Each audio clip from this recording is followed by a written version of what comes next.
Buenos días, hermanos, ustedes que están escuchando y nos siguen a través de esta cadena de mensajes. Damos gracias a Dios por una nueva oportunidad. Y en esta mañana pues quiero recitar un poema, así que vamos a abrir el libro de poemas. Y el libro de poemas nos vamos a ir a 1 Corintios capítulo 3. Y vamos a leer desde el versículo 10 al 15. Dice la Escritura lo siguiente: conforme a la gracia de Dios que me ha sido dada, yo como perito arquitecto puse el fundamento, y otro edifica encima, pero cada uno mire cómo sobreedifica. Porque nadie puede poner otro fundamento que el que ya está puesto, el cual es Jesucristo.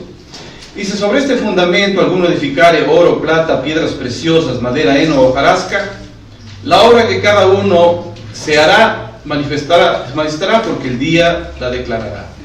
Pues el fuego será revelada, dice, y la obra de cada uno, la cual sea, el fuego lo probará. Si permaneciere la obra de alguno que sobreedificó, recibirá recompensa. Si la obra de alguno se quemare, sufrirá pérdida, y si bien él mismo será salvo, aunque así como por fuego. Esa es la porción que Dios ha puesto en su libro de poemas, porque en realidad Dios es un poeta.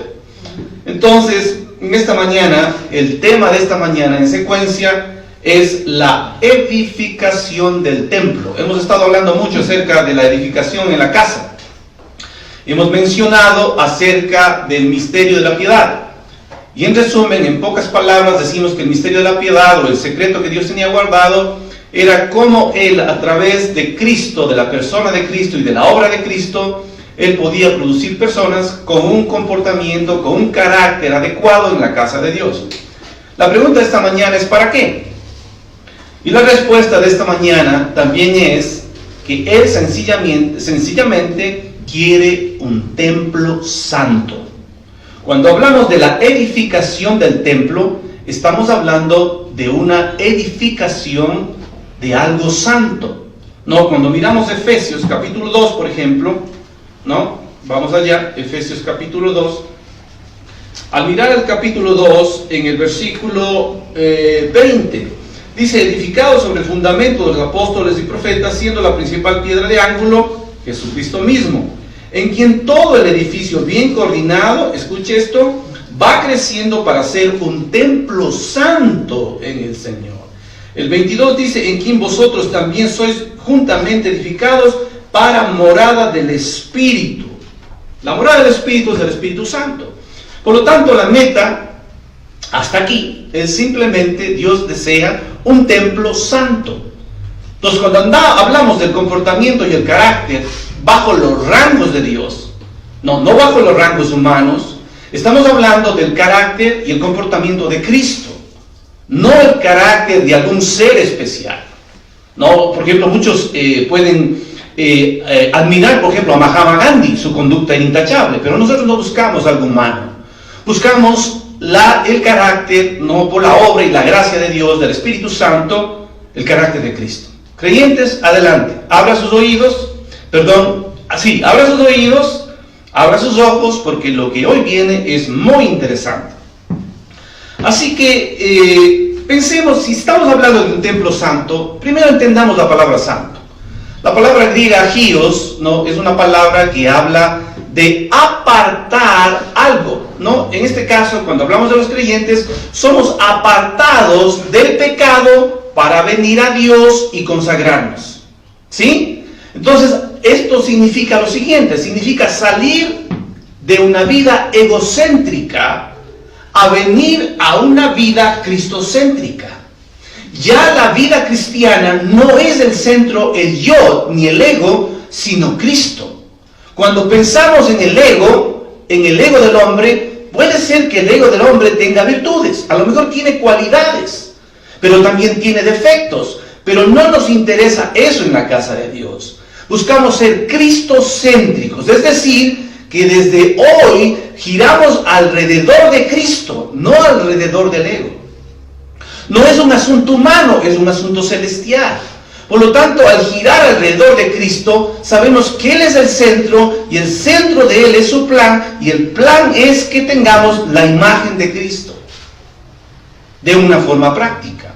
Entonces, ese es el punto central. Así que podemos entonces meditar un poquito lo que significa llegar al templo. Miren, la Escritura es tan ordenada. Yo les había dicho que me gusta mucho la teología sistemática porque nos muestra que en la Biblia hay un orden, todo es ordenado. Entonces miren cómo camina Dios desde el comienzo hacia el fin. Y voy a llegar hasta el punto donde estamos. Cuando usted abre las Escrituras, cuando usted abre el libro de poemas de Dios, y Él escribe sus poemas, los escribe aquí en este libro, la Biblia. Entonces mire al principio, Dios andó con los hombres.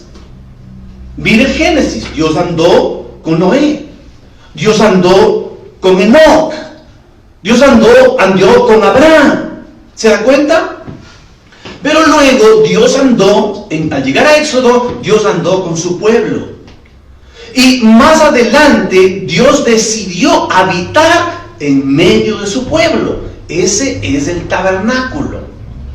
Más adelante la gloria se fue por causa del pecado de ellos. Y entonces fue edificado el templo de Salomón. Del tabernáculo pasamos al templo. El templo era un lugar sagrado, era un lugar consagrado para Dios, por lo tanto era un templo santo. ¿Por qué era santo? Porque Dios, su presencia descendía sobre el lugar santísimo. Ese edificio tuvo que ser edificado. ¿Quién proveyó los materiales? Fue David. El rey David, obtuvo todos los materiales, invirtió todo, lo dejó listo para que su hijo edificara. ¿Quién tenía los planos de ese edificio? Sencillamente era Dios. Entonces esos planos reveló a David. David incitó a su hijo amado, ¿para qué? Para que él edificara el templo de Salomón. ¿Qué se requirió aparte de los materiales para edificar el templo de Salomón? Salomón lo dice. ¿Se acuerda usted lo que pidió Salomón? Él pidió sabiduría. Entonces, para edificar el templo se necesita más que todas las cosas, sabiduría. Eso es lo que vamos a hablar hoy. Del templo fue destruido, se levantó otro templo, el templo de Zorobabel, luego vemos en las Escrituras el templo de Herodes, etcétera, etcétera, hasta que viene el verdadero templo y el verdadero templo y el verdadero tabernáculo. Entonces, mire lo que dice la Escritura en el Nuevo Testamento. Juan 1:14. Dice, el Verbo se hizo carne y habitó entre nosotros. Vimos su gloria como del unigénito del Padre, lleno de gracia y de verdad. En griego dice así, dice el Verbo se hizo hombre, ¿no? Y puso su tabernáculo sobre nosotros. ¿Se da cuenta? El Señor Jesucristo es la tienda, es el tabernáculo que vino a habitar en medio de su pueblo. Pero no solo eso, miren lo que dice Juan capítulo 2. Y esto sí vamos a ir allá porque es muy importante. Cuando llegamos al capítulo 2, en el versículo 19 o 18 para que entienda, dice, y los judíos respondieron y le dijeron, ¿qué señal nos muestras? Ya que haces esto. Ellos querían una señal. Entonces el Señor les responde y les dice, destruiré este templo en 3 días y le levantaré. Dijeron luego los judíos, en 46 años fue edificado este templo. Y tú en 3 días dice que lo vas a levantar. Mas él hablaba del templo de su cuerpo. El Señor Jesucristo es el tabernáculo. Él es el tabernáculo de Dios. Y Él es el templo de Dios. Es decir, su cuerpo era o es el templo de Dios. Como también yo le digo en esta mañana que su cuerpo, como dice la Escritura, es el templo de Dios. También somos tabernáculo de Dios. El apóstol Pablo en el capítulo 5 de Corintios dice lo siguiente. Dice, si esta morada terrenal, en griego dice, si esta tabernáculo terrenal se deshiciere, tenemos una casa dice, eterna en los cielos. Somos templo y somos cuerpo. Entonces, con todo esto, tenía que asomar algo que sale de la cruz, algo que sale del costado de Cristo, que es la iglesia, algo espiritual, algo celestial. Para que eso se edifique, necesitaban una casa. En la casa, las asambleas, donde se edifica la casa para que haya una manera de comportamiento en la casa de Dios, como le dice a Timoteo. Esto te escribo para que sepas cómo conducirte en la casa de Dios, la iglesia del Dios viviente. Debemos sabernos portar, pero la conducta y el carácter va apuntando hacia el templo. Y el templo, sencillamente, el templo de Dios es un lugar santo. Así que estamos llamados ¿a qué? A vivir en santidad. Vamos a 1 de Corintios. Volvamos allá. 1 de Corintios capítulo 3 empieza así. Dice, conforme a la gracia de Dios, que dice que ha sido dada, yo como perito arquitecto, dice Pablo, puse el fundamento y otro edifica encima. ¿Qué requerimos, hermano? Usted que ha sido llamado a edificar, usted que está creciendo en la iglesia y posiblemente mañana todos llegamos de una manera u otra llamados a edificar, confiemos en la gracia de Dios. Porque conforme a esa gracia que da el poder y las riquezas de Dios, yo le animo en esta mañana y le digo, podremos edificar. Así que continuamos este poema. Mire lo que dice la Escritura.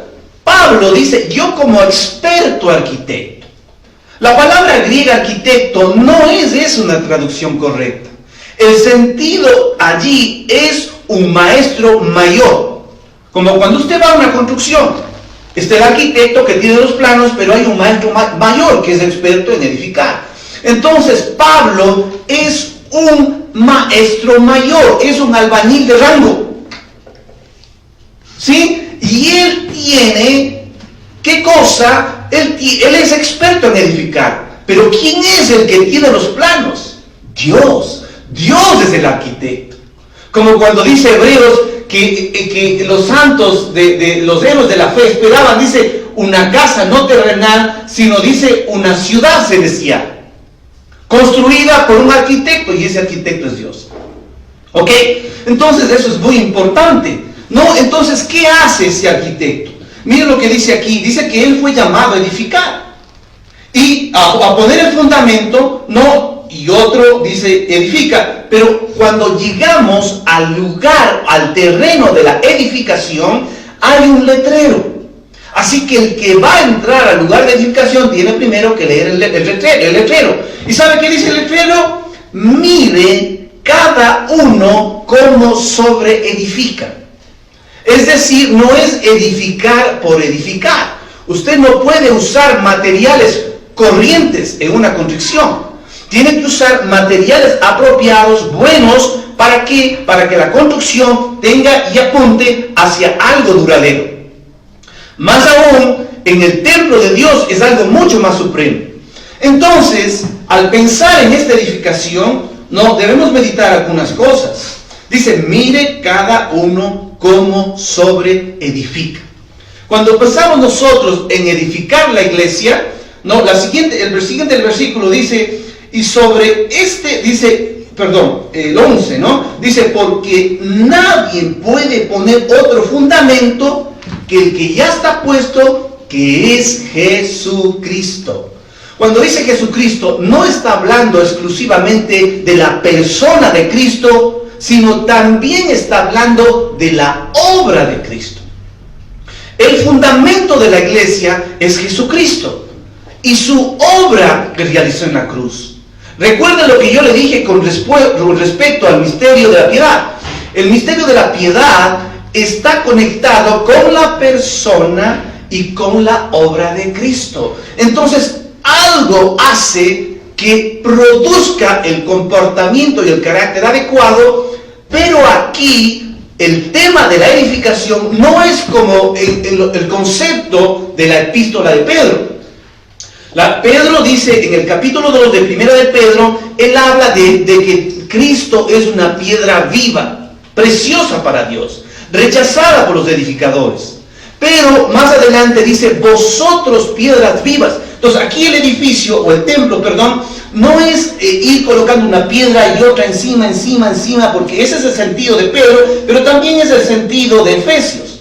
No, aquí en Corintios está hablando de los materiales con los cuales vamos a edificar. Si usted mira el contexto cuidadosamente de Corintios, se va a dar cuenta que aquí se está refiriendo a la enseñanza, a la doctrina, al material espiritual que vamos a usar para edificar el templo de Dios, que es un templo santo. Entonces, aquí no es tanto, digamos, un edificio que va creciendo, sino aquí se está hablando del material de doctrina que usamos. ¿Dónde está entonces ese material? Sencillamente está en la palabra de Dios. Y usted, aunque suene para lo reiterativo, yo quiero mencionar que la palabra de Dios es suficiente para edificar el templo santo. Suficiente. Nada, ninguna cosa extra. Aunque eso todavía usted no pueda asimilar, yo oro en el Espíritu para que usted hoy pueda entender eso. Déjeme decirle, vamos a Hechos capítulo, vamos a Hechos capítulo 20. Miren, aquí hay algo precioso.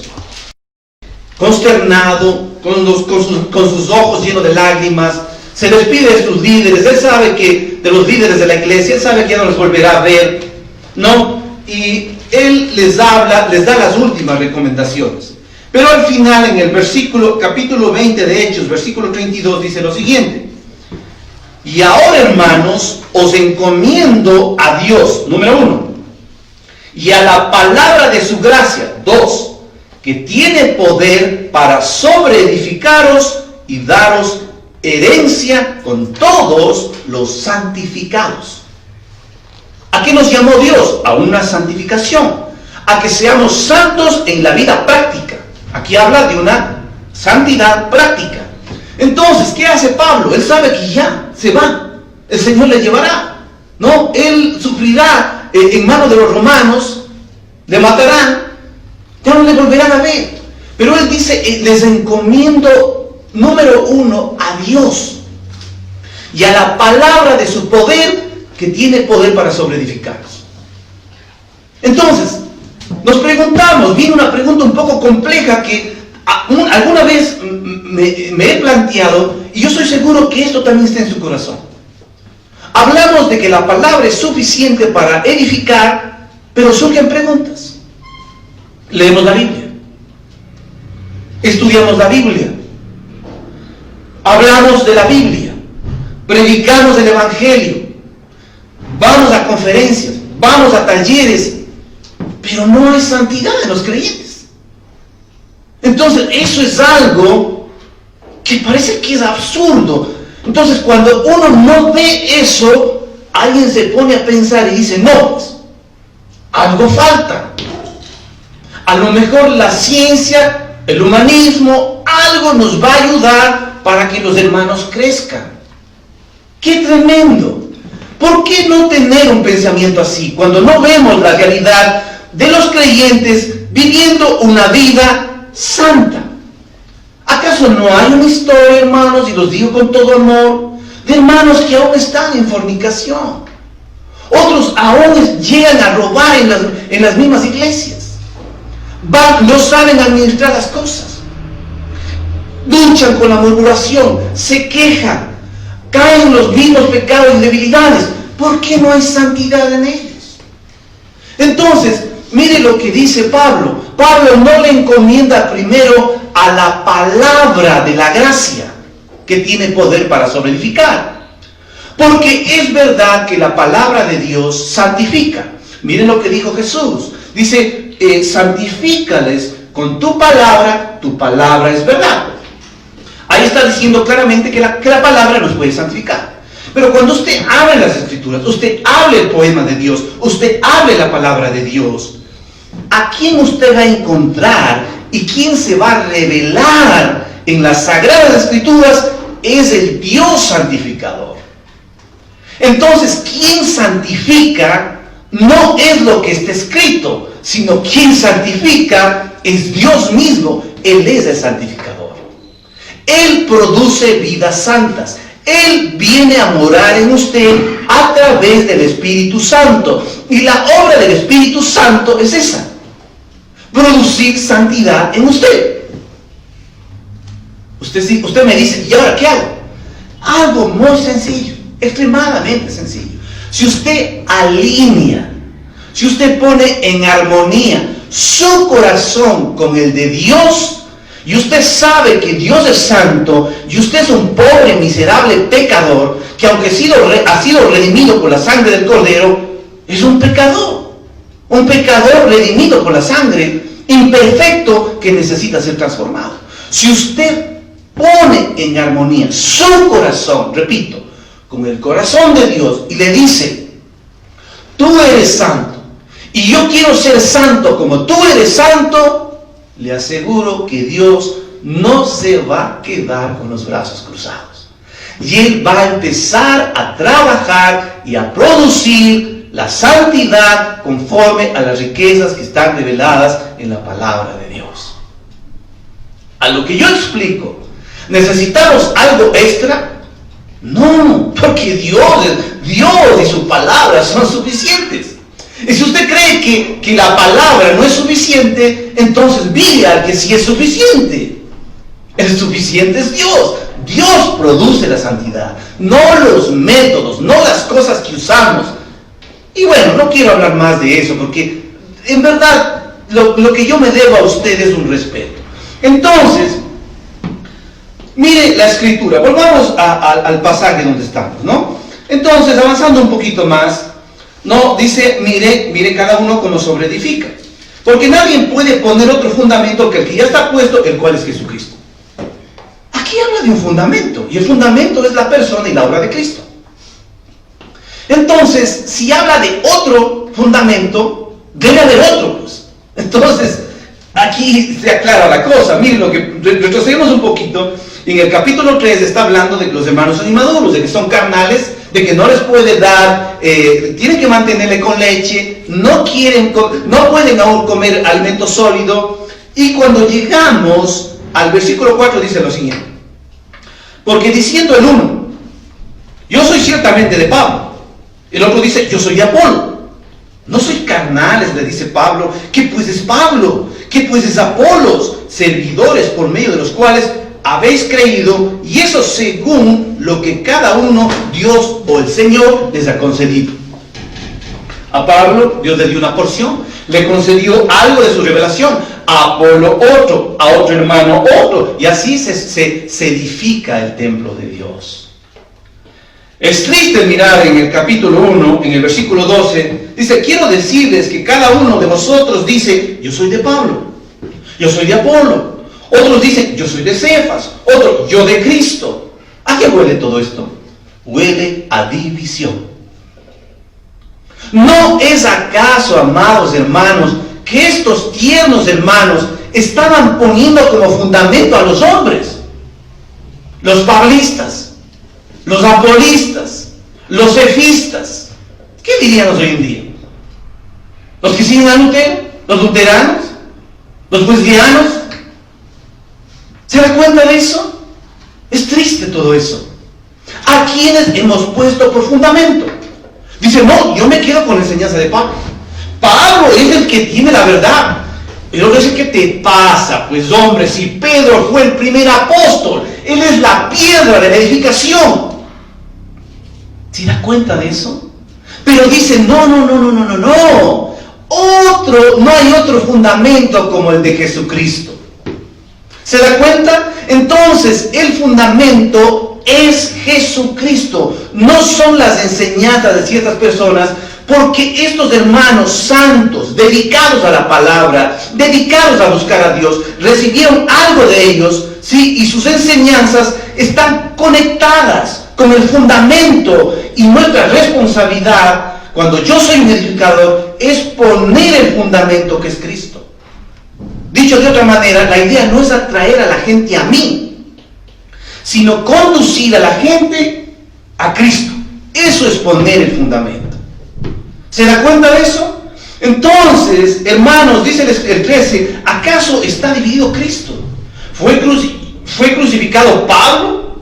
No, en otras palabras, Pablo dice, yo morí por ustedes. Pedro diría lo mismo, yo morí por ustedes. ¿Fue Apolos que murió por ti? No, fue Jesucristo en la cruz que murió por ti. Por eso Él es el fundamento. Esto me recuerda a una historia que me pasó en Quito. Me invitaron a un taller en una iglesia mega. No voy a decir qué iglesia era. Llegué, la iglesia es una iglesia inmensa. Me paré a la parte de atrás porque no había donde sentarse. Entonces me paré a la parte final y allí me paré con mi amigo. Mi amigo era un médico, ya está muerto, ya está fallecido, está con el Señor. Y él, mientras estábamos escuchando la conferencia, él me codió. Y me dice, Richard, ¿cuándo tú vas a tener una iglesia como esta? Entonces yo me miro, le quedo viendo y le digo, nunca.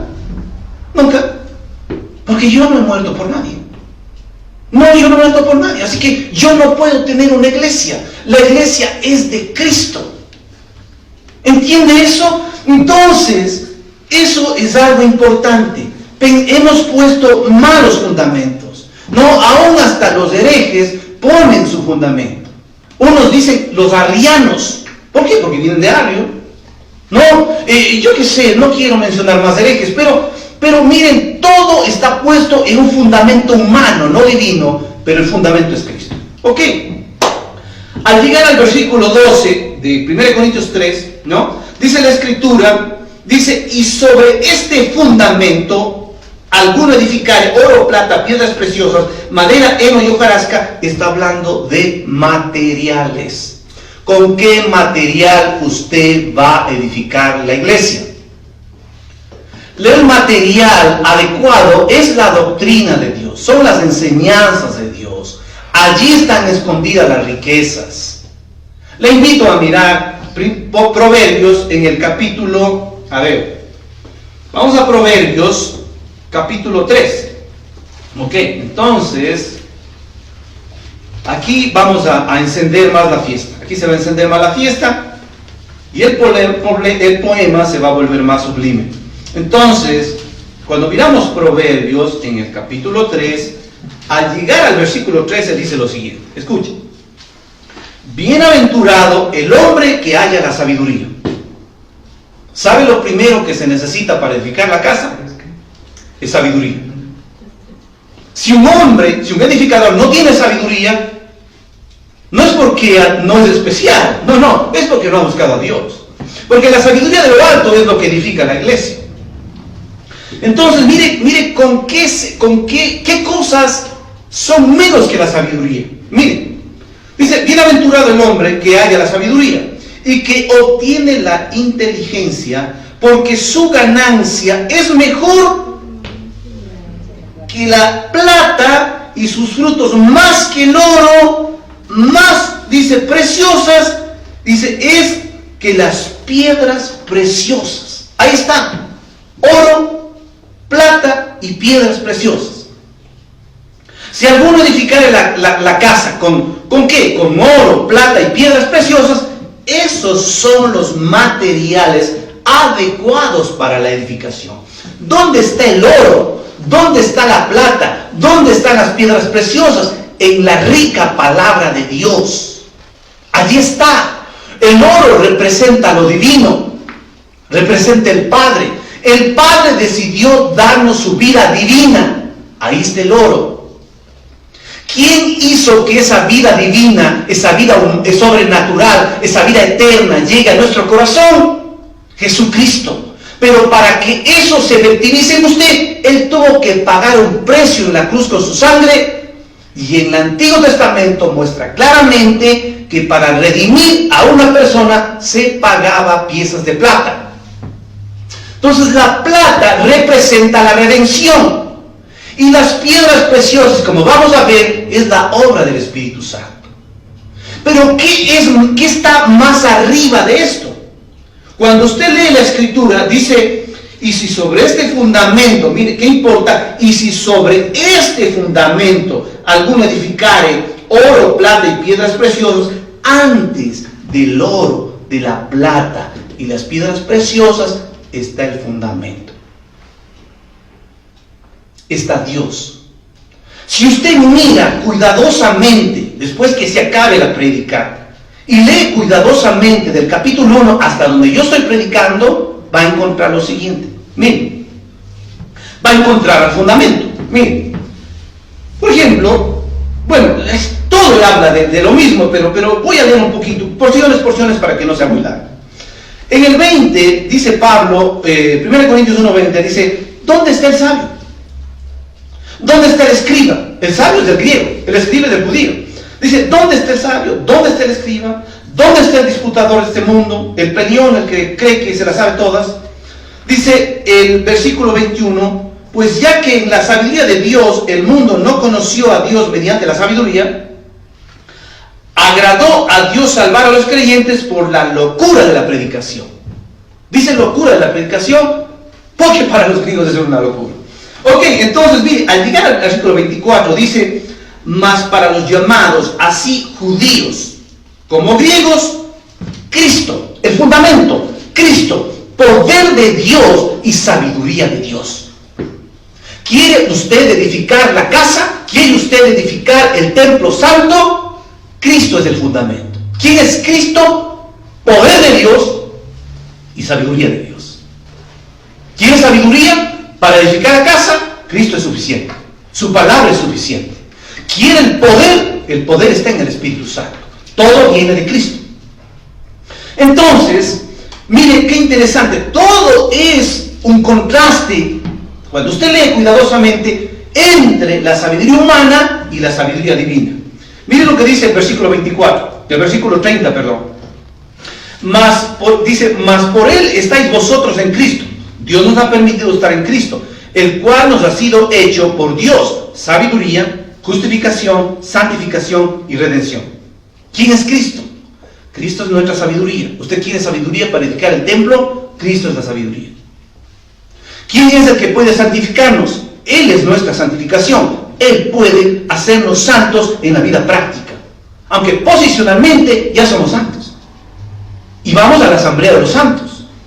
Pero debemos llegar a una santidad práctica. Entonces, cuando llegamos al capítulo 2 dice, así que hermanos, cuando fui a vosotros para anunciaros el testimonio de Dios, dice, no fui con excelencia de palabras o de sabiduría, pues me propuse no saber entre vosotros cosa alguna, sino a Jesucristo y a este crucificado.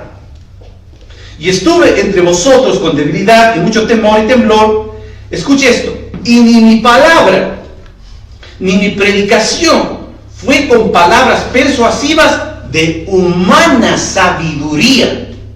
No fue con eso, sino con demostración del Espíritu y de poder, para que vuestra fe no esté fundada. Ahí está el fundamento. La fe no puede estar fundada ¿en qué? No puede ser el fundamento. Dice, en la sabiduría de los hombres, sino en el poder de Dios. Allí está clarísimo. No se puede edificar. Esto puede ser doloroso para alguien que me esté escuchando, pero yo lo digo con mucho amor. Con mucho amor, con una carga en mi corazón, para que usted entienda. No se puede edificar el templo santo con la sabiduría humana. El humanismo no sirve para edificar el templo santo. No sirve. Ahora, quiero reconocer, porque sería un ignorante en decir que la sabiduría humana no vale, pues eso sería una actitud ignorante mía. ¿Cómo no agradecer, no, a la arquitectura, a la ingeniería, a la arqueología, a la medicina, a la psicología, por la contribución que ellos hacen para el hombre? Pues es innegable, doy gracias a Dios por ello. Pero lo que yo le quiero decir es que el humanismo, las ciencias humanas, no producen una vida santa. Una cosa es lo natural, otra cosa es lo espiritual. Una cosa es lo humano, otra cosa es lo divino. Entonces no estoy en contra del humanismo. Amo, es más, soy un profesional de la salud mental. Pero, hermanos, para edificar el templo no sirven estos materiales, la sabiduría humana, porque no producen santidad. Nada más. Eso es todo. Entonces, dice, si alguno edificare oro, plata y piedras preciosas, no, vemos que la sabiduría es más que eso. Entonces, cuando pensamos en el Espíritu Santo, cuando tenemos el poder del Espíritu Santo y la sabiduría de Dios, no, cuando tenemos a Cristo viviendo en nosotros, y eso hace que tengamos una sabiduría práctica, porque quiero que entienda la diferencia entre sabiduría e inteligencia. Sabiduría es lo teórico, inteligencia es lo práctico. Sabiduría me muestra, ¿sí?, cuál es la naturaleza de algo. Por ejemplo, si yo tengo una mesa que es de madera y tiene las patas rotas, yo sé que la naturaleza es de madera. Así que si voy a pegar las patas, no puedo usar Crazy Glue. No puedo usar la brujita, yo no sé qué marca. No puedo usar, tengo que usar la pega adecuada, la pega blanca, el pegamento blanco. No puedo usar engrudo, no puedo usar la saliva, no. Lo que va es de acuerdo a la naturaleza de eso, tengo que encontrar una solución. Entonces la inteligencia, en cambio, es la aplicación, digamos, práctica hacia la acción. O sea, voy a hacer de esta manera. Todo eso viene de Dios. Dios nos da la sabiduría para edificar. Entonces, cuando el Espíritu Santo y la palabra empieza a trabajar en los creyentes, Él nos torna en piedras preciosas. Le voy a explicar de esta manera. El punto es este. Cuando usted piensa en la epístola de Pedro, Pedro está hablando de que debemos acercarnos en el capítulo 1, versículo 4, dice lo siguiente. Dice que nosotros debemos acercarnos a la piedra viva. Dice, piedra rechazada para los hombres, pero preciosa para Dios. Está hablando de Cristo. Cristo es la piedra preciosa para Dios. Y luego dice, en los versículos más abajo, dice, vosotros como piedras vivas, acercaos a Él, para ser edificados como una casa espiritual, es decir, un templo. Escuche esto. Si Él es piedra preciosa y nosotros somos piedras vivas, ¿no hará Él por la obra del Espíritu Santo a nosotros piedras preciosas? Entonces ahí están. Todos los materiales están en la enseñanza de la palabra, en la doctrina sana, la doctrina que es probada y que produce un carácter adecuado. ¿No es esto religión? Son cosas sabias. Son cosas que hay que buscar. Usted dice, pero ¿cómo logro ver en las escrituras esto? Yo le voy a dar un consejo de mi parte. Yo he hecho dos cosas. Número uno, arrepentirme de que soy un mal edificador. Porque yo reconozco y he edificado con materiales que no valen. Entonces, ¿qué he hecho yo? Me he arrepentido delante de Dios. He llorado delante de Dios. Las pruebas mías han sido duras. Yo me he arrepentido de mis errores. Entonces he llorado delante de Dios, he clamado que Él me abra los ojos, que me quite la ceguera que tengo. Y Dios en su misericordia me empieza a hacer entender lo que es la palabra de Dios. Todo empieza en un arrepentimiento. Entonces, ¿qué es lo que nos sirve? Dice madera, heno y hojarasca. No sirve para edificar una casa, perdón. ¿No sirve la madera y hojarasca para edificar una casa? Desde luego que sí. Claro. Yo veo allí, cuando yo vivía en Quito, pasaba con mi esposa en el carro y siempre le señalaba una casa de madera. Decía, mira de nuevo la casa de madera. ¡Qué hermosa casa de madera! Hay casas de madera que son hermosas. Y si usted quiere irse, váyase a España o quédese en Cuenca, vaya al casco colonial de Quito, usted va a encontrar las casas coloniales. Son hermosas. Están con barro, paja y tienen carrizo. Eso es lo que está diciendo aquí, madera, heno y hojarasca. son casas hermosas para los seres humanos, pero no sirven para edificar el templo de Dios. No son materiales apropiados. Oro, plata y piedras preciosas es lo divino, madera, heno y hojarasca es lo humano. Lo humano no produce santidad. Y podríamos pasar discutiendo de esto. Y si yo me encuentro con otro edificador, dice, no, pero usted no me va a decir esto. Usted no puede desaprobar los métodos y instrumentos que yo uso para edificar. Pasaríamos discutiendo todo el tiempo. Pero la palabra de Dios es sencilla. Mire lo que dice: la obra de cada uno se hará manifiesta, porque el día la declarará, pues por el fuego será revelado. Así que el día en que la obra sea probada de cada edificador, unos van a recibir recompensa, pero los que hemos edificado con materiales que no sirven, pasaremos vergüenza, que vamos a ver más adelante, porque no recibiremos ninguna recompensa. ¿Por qué? Porque el fuego acabará con esos materiales. La madera se quemará, la leña se convertirá en leña, la paja se quemará, la hojarasca se quemará. Pero el oro y la plata y las piedras preciosas permanecerán, no porque el fuego no les haga nada, no, el fuego les purifica.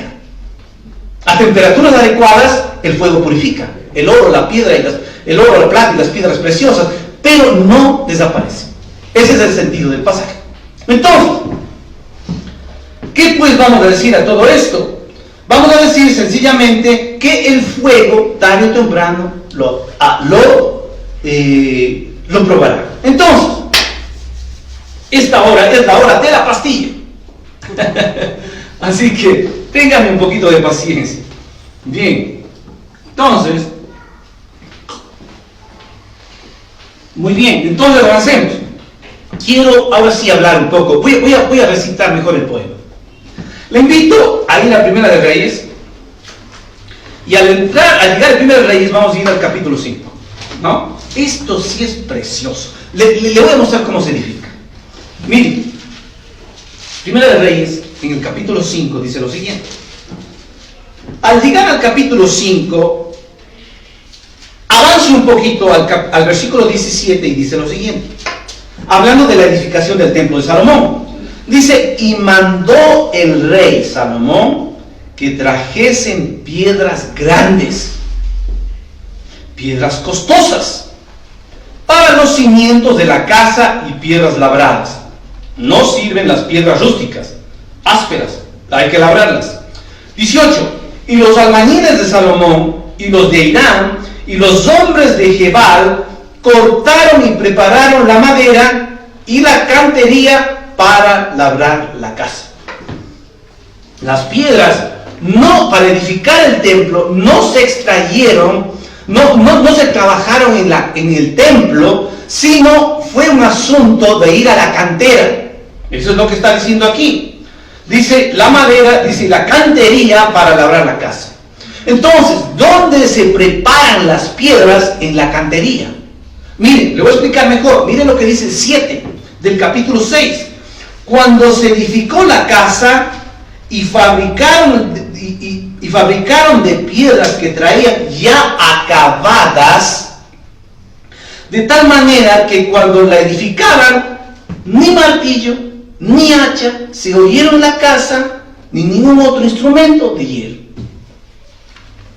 ¿Cómo se edifica el templo de Dios, el templo santo? Sin que haya bulla. No debe haber en el templo, cuando se edifica, ni martillos, ni hachas, ni sierras, nada que haga bulla. Porque la bulla es en la cantera.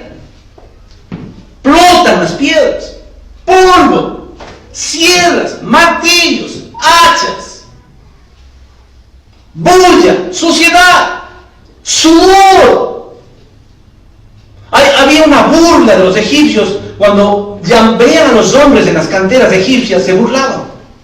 Decían: estos hombres que tienen que romperse la espalda, que hasta llegan hasta encalambrarse la espalda y sus brazos se destruyen en las piedras, pero son de burla. Y eso es verdad. Eso es verdad. En las canteras los hombres se matan trabajando, se dañan su cuerpo. Eso sucede en la cantera. Cuando usted lleva un ministerio en la carne, como yo alguna vez lo llevé, me rompía los lomos, sudaba, me estresaba, me enfermaba, me daba colitis, esofagitis, faringitis, duodenitis, desde arriba hacia abajo. ¿Por qué? Porque sudaba del ministerio, me sacaba el aire, llevaba un ministerio en la carne. No veía la casa de Dios como un templo, sino como una mera cantera. Entonces yo hacía bulla. Me agarraba de la Biblia y decía, he aquí el martillo que quebranta la peña, porque eso dice el Antiguo Testamento. Y empezaba a hacer cosas. Pero hay gente que hace cosas peores. Hay gente que está atento hay siervos de Dios que tienen detectives. Entonces los detectives saben todo lo que pasa en la congregación. Dice, este hermano ha hecho esto, este hermano anda haciendo esto, el otro está haciendo el otro, estos hablan mal de usted, esto. Y el otro, claro, va a la casa y dice, muy bien, voy a preparar la prédica. Y entonces prepara la piedra y saca el martillo y lanza al uno, despaja al otro, le da vergüenza al uno. Eso es un ministerio carnal. Y la iglesia no es una cantería. En la iglesia, cuando edificaron la casa, la fabricaron de piedras que traían ya acabadas. Dice la Biblia que nosotros somos piedras vivas. Así que las piedras vivas ya no hay que darles vida. A golpes ya tienen vida. Hay que solo hacer que crezcan, que maduren. Entonces, ¿cómo es eso? ¿Qué se requiere en la casa de Dios? Cuando hay una piedra acabada, labrada, que ha sido trabajada, tiene que usted saber dónde la va a colocar. ¿Sí? Tiene que ser exacto el lugar. No puede poner dimensiones incorrectas porque eso va a causar daño. Entonces, para eso se necesita sabiduría. La casa se edifica con sabiduría. ¿Amén? Entonces, esa es la verdadera realidad. Perdón que sea un poco duro, perdón, pero debo hablar la verdad. El Señor me ha dicho, ve y hablas la verdad en amor. Y eso es lo que estoy haciendo. Les hablo la verdad en amor. Algunas veces compartí a los hermanos y les decía una frase que no es mía, es de Warren Wishfield, que dice que nosotros debemos hablar, dice, la verdad con amor. Eso dice también Efesios. Entonces, cuando nosotros nos jactamos de amar a los hermanos y no les decimos la verdad, eso es hipocresía. Pero si nosotros hablamos la verdad sin amor, eso es brutalidad.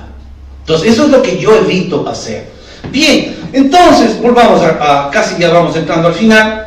Y dice la Escritura que en realidad el fuego va a probar todo, ¿no? Podríamos salir a veces avergonzados porque, mire lo que dice la Escritura. Dice, si permaneciera la obra de alguno que sobreedificó, ¿qué va a pasar? Va a recibir recompensa. Usted usó materiales adecuados.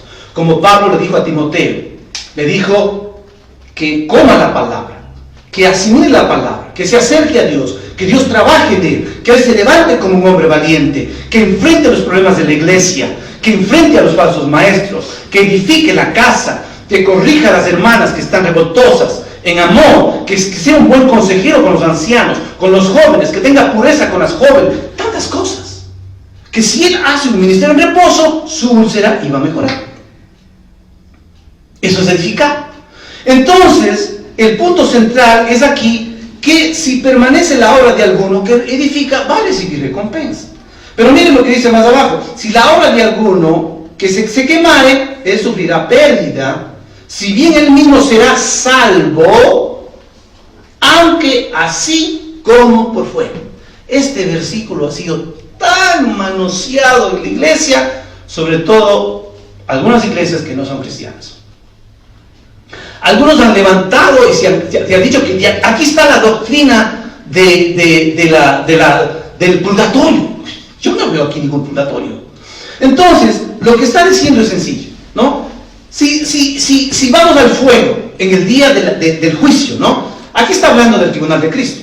El tribunal de Cristo es un juicio casero, es un juicio familiar, para que entienda usted. Es un juicio familiar donde va a estar la familia de Dios y va a recibir un juicio no para ver si se van al infierno o se quedan en el cielo. No, no, no.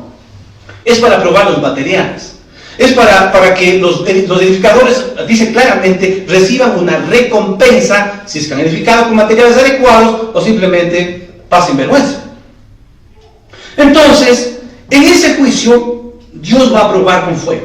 Y esto me recuerda a Apocalipsis 1 y pico, no es 1:4, que dice que el Señor tiene como ojos, sus ojos son como llama de fuego. Es Él, sus ojos, el que puede juzgar correctamente qué se edificó con los materiales de Él y qué no se edificó con los materiales que no eran de Él. Entonces, en ese incendio, esta es la figura de esto, en ese incendio, no, el edificador sale corriendo, como en un incendio, el edificador ve el incendio y sale corriendo del incendio. Y en eso que sale en medio de las llamas se le prende la camisa. Y entonces él a la salida tiene que sacar la camisa y se queda sin nada. Ese es el sentido del versículo.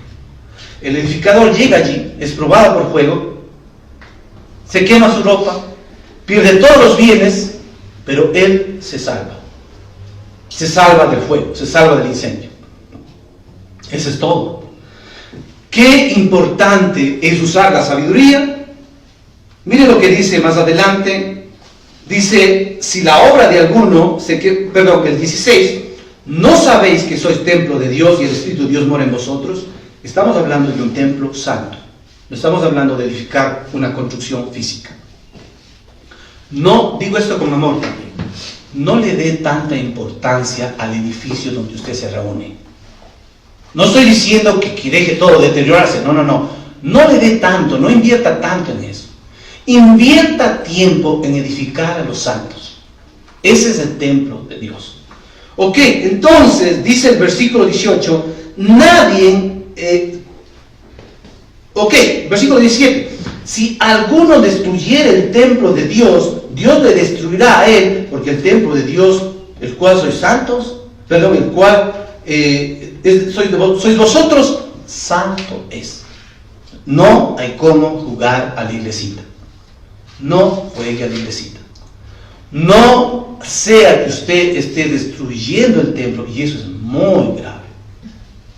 A tiempo, como yo, arrepintámonos, busquemos a Dios, Él le dará la suficiente gracia para edificar. Siguiente versículo es muy importante. Para mí esta es una llave para todo. Dice el versículo 18, nadie se engaña a sí mismo. Si alguno entre vosotros se cree sabio en este siglo, hágase ignorante para que llegue sin ser sabio.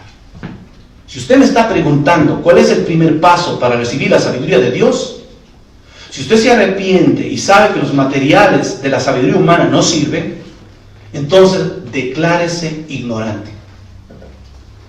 Esos son los que edifican la casa de Dios, los ignorantes. Porque reconociendo su ignorancia, Dios en su misericordia les dará sabiduría y serán buenos edificadores. ¿Qué le parece todo esto? Entonces, ¿qué más puedo decirles esta mañana? Creo que no hay nada más que decir.